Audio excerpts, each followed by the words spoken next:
Hello， 大家好，这里是小亮电玩。今天给大家介绍一台全新的 Switch 游戏机哈。我们从开箱开始，然后直到我们把它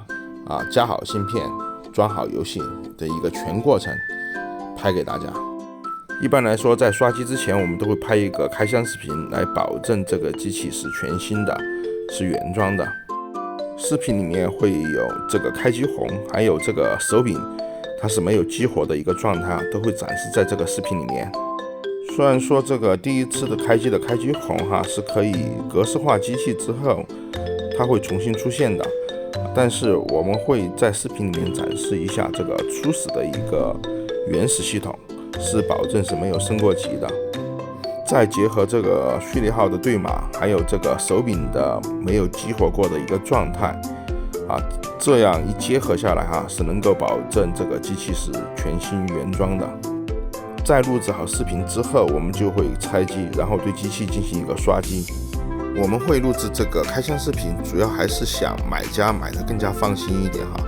然后收到机器和我们视频上面的那个序列号是一样的。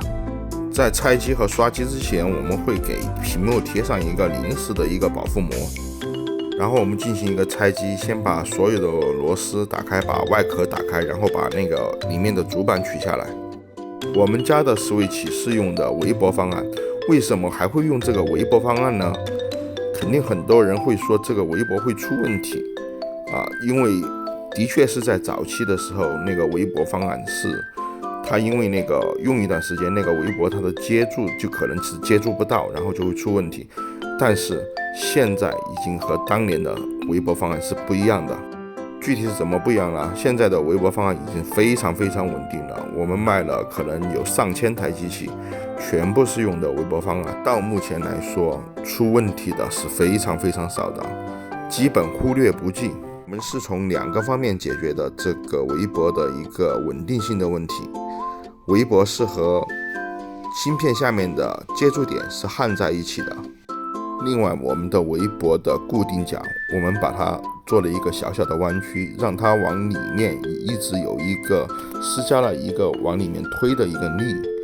这样就更不会容易出问题了。取掉芯片焊接地点的方法，那个还是有后患的。我觉得我们这个方法是对芯片伤害是最小的一个方法。然后打孔，它也是要在主板上面钻一个孔。那样的话对主板也是有一个物理性的伤害的。所以说目前来说，我觉得这个微波方案是目前我找到的是一个最优解。我们刷机也会轻松一点，时间也会快一点，另外也保证了这个地点的一个稳定性。目前我们用这个方法已经改了非常多的机器了，到目前来说这个售后率是非常低的，所以说这个方法是非常稳定的。这个是从那个实践上面总结出来的是通过非常多的机器上面总结出来的。虽然说现在 Switch 已经是一个末期了，但是上面还是有非常多的经典游戏的。如果说没有玩过的话，还是可以入手玩一玩的毕竟上面有这么多的经典游戏。树莓派的固件我们也是刷的是最新的，之后你想加安卓系统、加乌班图系统或者是拉卡系统都是可以的。早期的树莓派的那个固件是不支持的，我们拿到这个树莓派工厂出来的树莓派，我们都会给它更新一下最新的固件，保证这个机器是能够支持更多的系统，比如说安卓拉卡、乌班图这些。我录制这个视频的目的就是让一般玩家也看一下一台全新的 Switch 是怎么从拆机、刷机、焊接芯片、安装游戏的一个全部的一个过程吧，让大家做一个了解。所以说技术上的东西我也不多讲了，讲太多大家听着可能感觉也没啥意思吧。让现在还打算买 Switch 的小伙伴对这个折腾版的 Switch 有一个简单的一个快速的了解嘛。在明年 Switch 2就要发售了目前来说这个 Switch 1的话还算是一个末班车吧，还可以搭上最后的末班车。然后就是安装这个芯片的数媒排芯片的一个排线。个人来说觉得这个排线还是没有这个飞线稳定，因为这个排线它不可能做到100%的一个和那个所有的点是100%的吻合，所以说它就会对这个焊点怎么说它都有一个拉力或者是一个张力。但是如果说是飞线的话，尤其是用那种非常柔软的气包线那种，它对这个焊点是完全是没有施加任何力量的。这个视频我还是用的排线因为还是有很多玩家他们觉得排线更加稳定一点我这个视频演示里面还是用的排线。当然说，如果说你觉得我说的话有道理也可以要求我全部的用飞线，不用这个排线的。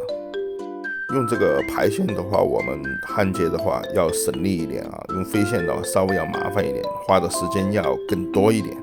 目前来说 Switch 的折腾，因为这个机器已经是末期了，已经是末班车了，目前来说也是非常成熟了，不管是哪一种方案基本上都是非常非常成熟的。目前来说不存在说哪个方案好哪个方案不好，只是说在细微的一个对比上作为一个从业很多年的一个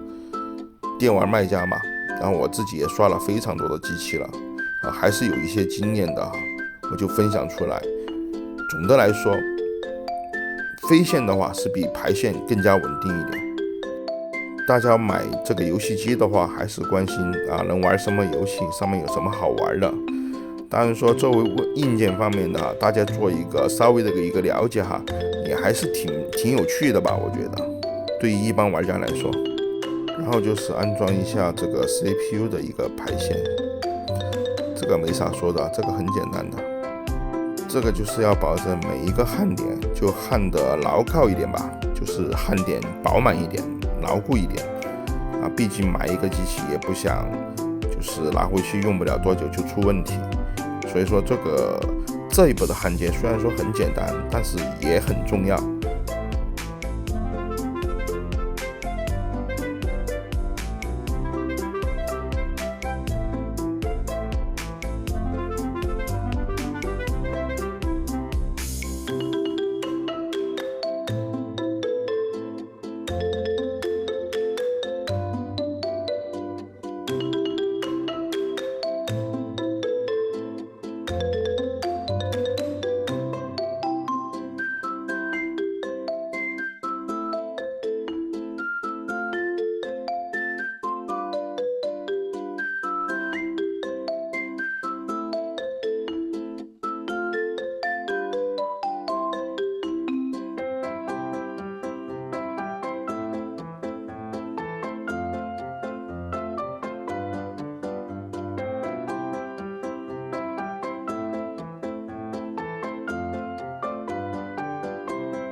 做到这一步的时候，肯定会有小伙伴问我为什么你刷机的时候不把这个屏蔽罩和这个 CPU 芯片上的规则给全部清理掉，然后再换上新的规则呢？我这里就要说一下，这个任天堂的机器出厂的话，它那个规则肯定是非常好的，绝对是会比我们后面把它清理掉再重新涂上的规则会好很多的。这个规则用很多年它都不会干的。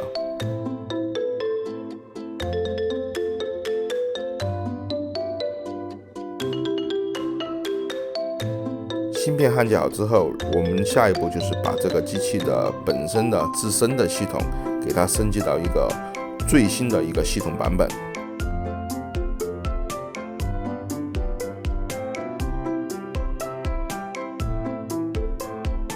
升级好之后，我们下一步就是给这个机器做一个虚拟系统，把这个系统做到内存卡上面。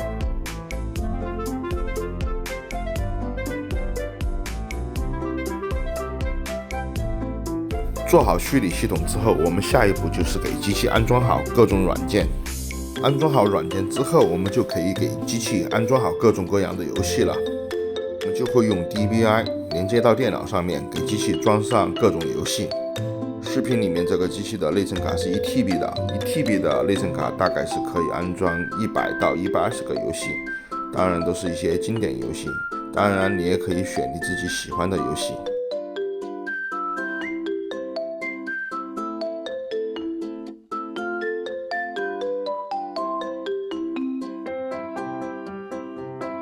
好，经过很多时间，这个机器1TB 的内存卡已经把游戏全部安装好了，大概是安装了100多个游戏。好了，如果小伙伴对 Switch 游戏机各方面的有各种问题都可以在评论区里面把它打出来，我看到了就会一一回复的。好了，这个视频就到此为止，谢谢大家，再见。